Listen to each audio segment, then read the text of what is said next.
आपण अति उत्साहातही नाही राहता, अति विश्वासात आत्मविश्वासात न राहता जरा हे छत्रपती यांना विनंती करतो की आपण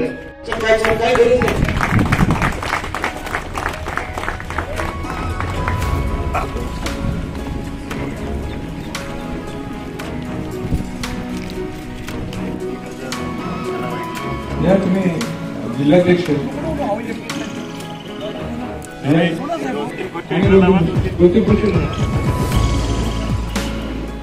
आगमन झालेले पुढं इलेक्शन मध्ये कशा पद्धतीने जायचं, काय नियोजन असावं आणि आपण काय काय जबाबदारी सगळे कार्यकर्ते घेतील, आपली वेश न कसं आपल्याकडे जाता येईल असे सगळे नियोजन आपल्याला करायला तिथं मी असेल, सुरेंद्र असतील, शहाजी असतील, अशा ठिकाणी तिथं आपण छत्रपती शिवाजी महाराज की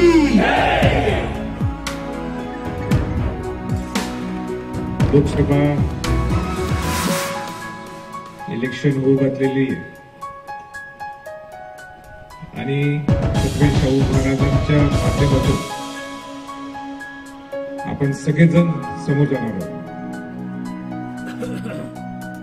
आणि या मीटिंगसाठी कोल्हापूर जिल्ह्यातून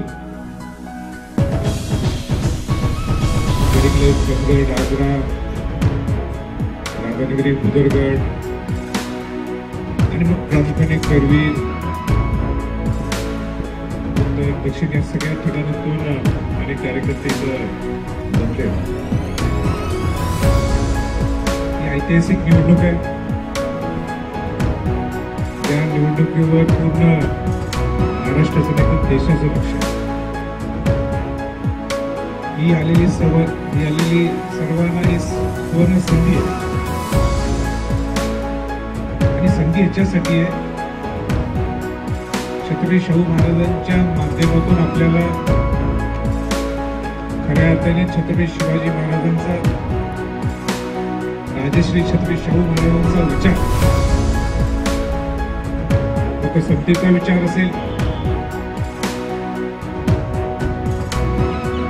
एकंदरीत त्या कोल्हापूर वेगळेपण दाखवण्यासाठी हा विचार असेल आणि म्हणून मी ही संधी शाहू महाराजांना मी म्हणत नाही, ही संधी आपल्याला सर्वांना आलेली. पण मगाशी संयुक्तजींनी अनेक थोडेसे बारकावे सांगितले आणि ते बारकावे मी सुद्धा थोडं सांगायचा माझा तो थोडासा प्रयत्न आहे. पूर्वी काय झालं त्याच्यावर खोल न जाता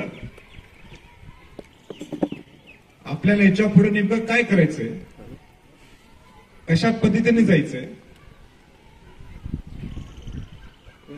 कशा पद्धतीने पुढची व्यूह रचना असायला पाहिजे, कशा पद्धतीने आपले समन्वयक काम करणार आहेत, समन्वयकच्या माध्यमातून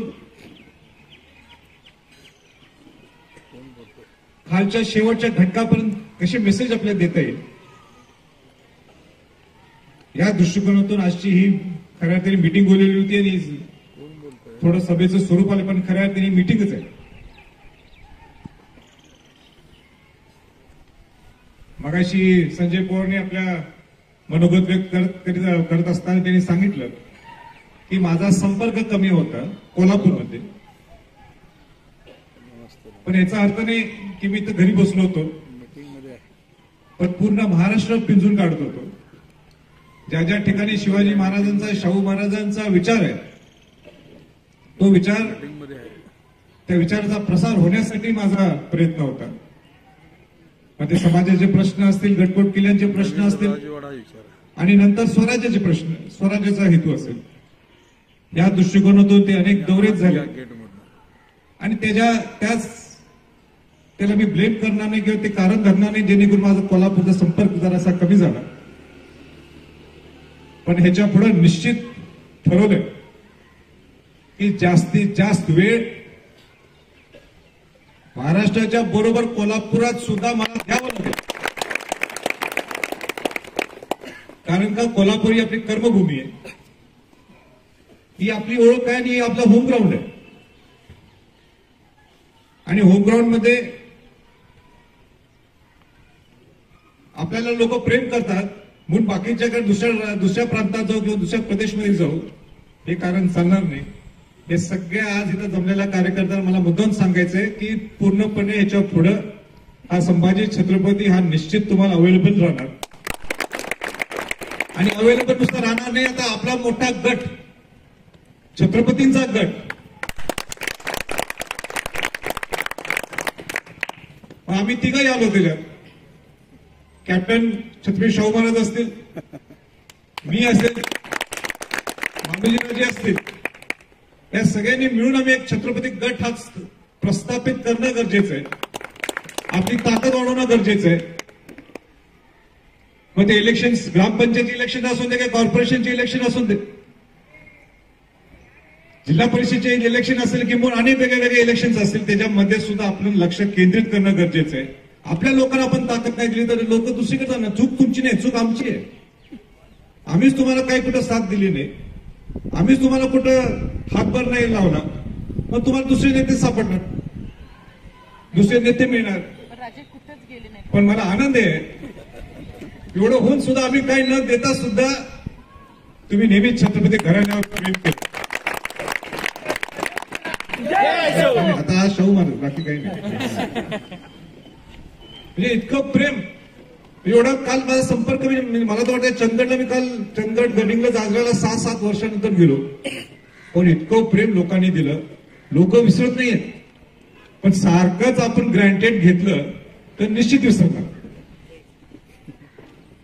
म्हणून निर्णय हा घेतलेला आहे की आपण एक चांगला गट आपला कसा तयार करता येईल, जेणेकरून सगळ्या कार्यकर्त्यांना, शहरातले असतील आणि जिल्ह्यातले असतील, यांना ताकद देण्याच्या दृष्टिकोनातून हे सगळं प्लॅनिंग असणार आहे. आणि त्याचा पहिला टप्पा ते आहे आपली येणारी लोकसभा इलेक्शन.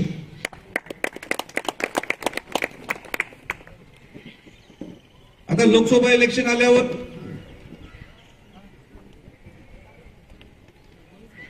बऱ्याच गोष्टीच्या समोर आपल्याला जावं लागणार आहे. मी 2-3 एक 5-6 पॉइंट्स लिहिलेले ते मी वाचून दाखवू इच्छितो, त्याच्यामुळे आपण सविस्तर पद्धतीने आपण सुद्धा नंतर चर्चा करू. जसं सैनिकराजांनी सांगितलं की आपली जी वेश आहे ती सोडून चालत नाही.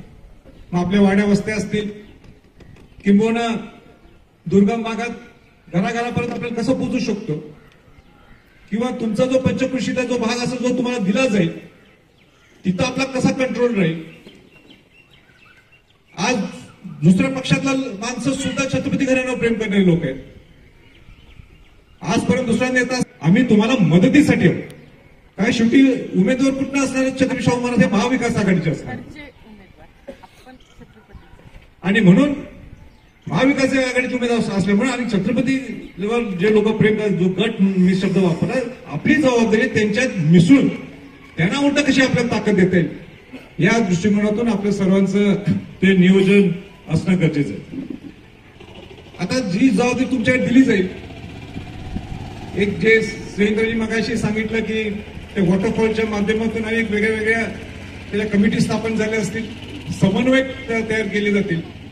त्या समन्वयकची जबाबदारी सुद्धा इतकी मोठी असणार आहे की तुम्ही शेवटच्या घटकापर्यंत तुम्ही जे तुमचे कार्यकर्ते असतात, आपले जे कार्यकर्ते असतील त्यांना कसे मेसेज देऊ शकतात, त्यांच्याकडे कसं फीडबॅक घेऊ शकतात आणि ते फीडबॅक आपल्याकडे कसं पोहोचू शकतात, ही फार मोठी जबाबदारी. आणि जे समन्वयक आपण नेमू, मग ते शहरासाठी असतील, मग ते मालूजरांनी थोडे नेमतील, थोडे आम्ही नेमू, काँग्रेसकडनं किंवा महाविकास आघाडीकडे त्यांचे असतील, पण आपण जे समन्वयक जे नेमणार त्या समन्वयकचं सगळ्यांनी ऐकायला पाहिजे, ही शिस्त पाळायला पाहिजे. हे थोडक्यात केडर सारखंच काम करायला पाहिजे आपण ह्या पहिल्या 1.5 महिन्यात. म्हणजे हा समन्वयक आहे, हा कोण आम्हाला सांगणार आहे, त्याच्यापेक्षा त्या समन्वयकला सुद्धा जी दिशा दिली जाईल ती वरनच त्यांना दिशा दिली जाणार आहे की ह्या पद्धतीने तुम्ही या गोष्टी मांडायला पाहिजे. उदाहरण सोशल मीडिया. हा सोशल मीडिया फार मोठा घटक आहे, हा इलेक्शनचा फार मोठा घटक आहे. सोशल मीडिया मोठा फॅक्टर आहे. आणि या सोशल मीडियात सुद्धा आपण नकारात्मक दृष्टिकोन केव्हा ठेवायचं नाही.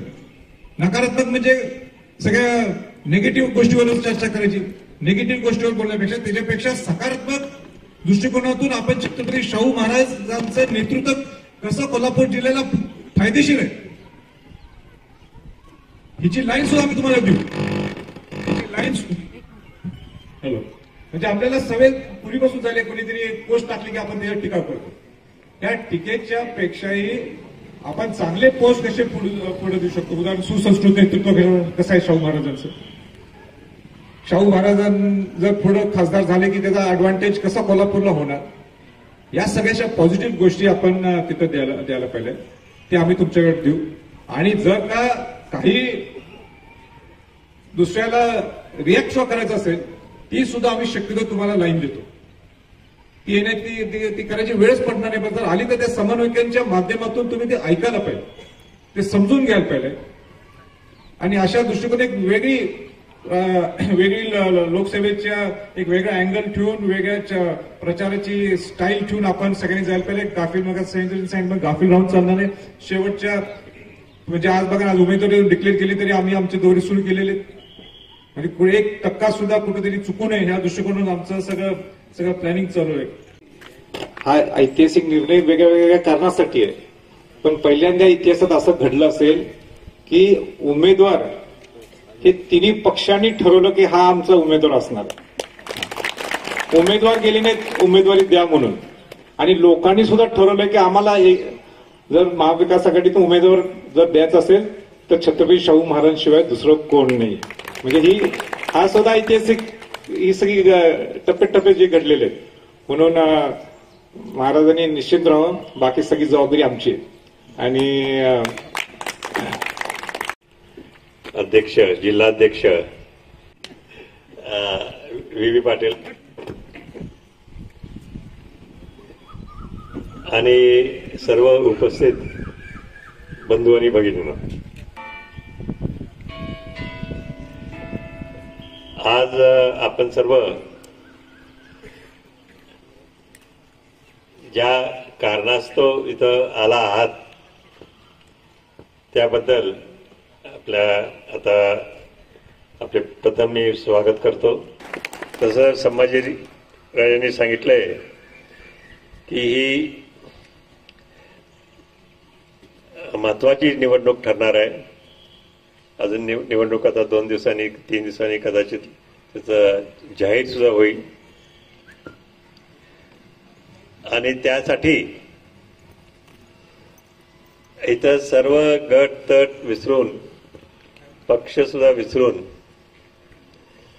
आज इथं जे सर्व मंडळी उपस्थित आहेत आणि सर्वांनी एकमताने, आता मी तर भाषणं ऐकले नाहीत पण असं गृहीत धरतो की एकमताने सगळ्यांनी आपलं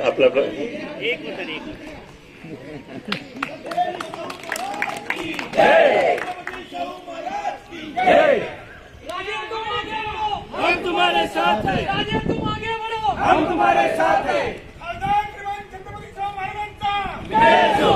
थांबा आताच नाही. तर आपण सर्व आपल्या कोल्हापूर जिल्ह्यातील नागरिक आहात.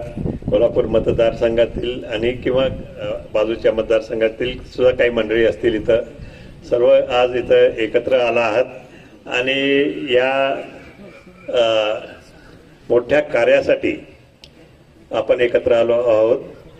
कारण आपण पाहतोय की देश कुठल्या वळणावर निघाला. त्या दृष्टिकोनातून हा विचार इथंच रुजू झाला आहे असं म्हटलं तर म्हणजे चुकीचं होणार नाही.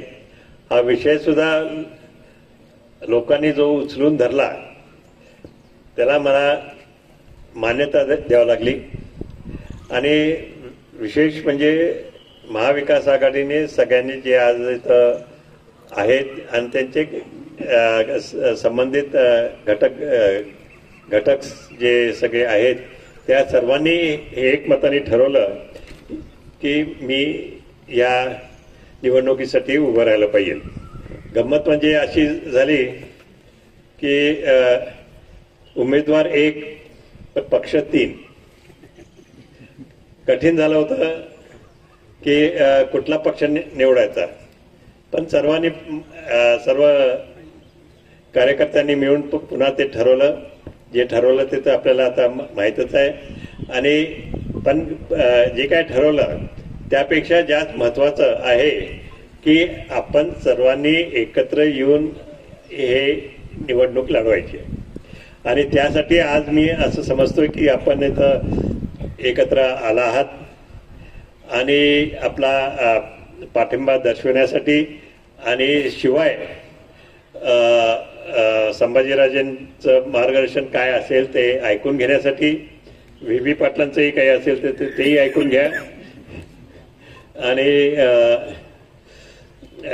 एक तऱ्हेने एक नवीन वातावरणामध्ये आपल्या देशासाठी तर आपल्याला काम करायचंच आहे, पण ते फार मोठं झालं काम, पण आपल्या जनतेसाठी आपल्याला काम करायचं आहे त्याचबरोबर.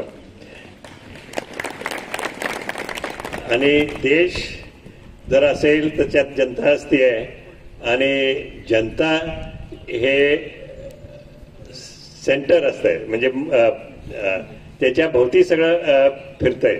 जसं सूर्याच्या भोवती सगळे पृथ्वी आणि इतर फिरतात, तसं जनतेचं हित काय आहे, जनतेच्या हिताचं काय आहे, जनतेच्या दृष्टिकोनातून भविष्यात काय चांगलं असणार आहे, हा दृष्टिकोन आपण फक्त ठेवायचा आहे. आणि सर्वांनी एकत्र काम करण्याचा मानस आपण जो धरलेला आहे, तर मला निश्चित वाटतंय की याच्यातनं चांगलंच काहीतरी होईल. त्यात काही प्रश्न नाही. सगळे एवढे आपण एकत्र आत्ताच आला आहात तर त्यातनं निश्चित आपल्याला रिझल्ट चांगला मिळेल. आराम करण्यासाठी नाही आहे ही संधी. जबाबदारीने सगळ्यांचं कामं करण्यासाठी ही संधी आहे असं म्हटलं तर मुळीच चुकीचं होणार नाही, असं तसं मी समजतो. म्हणून आपण सर्वांनी एकत्र राहून या भविष्य काळामध्ये, या इलेक्शनच्या काळामध्ये आणि नंतर सुद्धा आपण सर्वांना एक अशीच एकता सगळ्यांनी जी आज प्रगट केली आपण, तशीच आपण एक राहावा आणि आपल्या साठी, स्वतःसाठी, कारण आपण जिथं मत टाकतो म्हणजे आपल्या स्वतःसाठी टाकतोय आणि स्वतःचं प्रतिबिंब फक्त याच्यामध्ये त्यांच्या उमेदवारामध्ये येत आहे. तुमच्या मनात काय आहे, तुमच्या मनात काय काय असतंय, ही गोष्ट तिथं पुढं नेण्यासाठी हा उमेदवार आपल्या पुढे आहे असं समजून आपण काम करीत राहावं. आणखीन त्या दृष्टिकोनातूनच, आणि कधी कधी असंही त्यामध्ये होऊ शकतंय की आपल्या दृष्टिकोनातून काय चांगलं आहे ते एखाद्या वेळेस मी सुचवील, पण जास्त तुमच्याकडनं मला फीडबॅक यायला पाहिजे की काय काय चांगलं आहे, काय काय नाही, व्यापक पद्धतीने आपण काय काय करू शकतोय, असं या तऱ्हेने आपण सगळ्यांनी प्रयत्न करावे.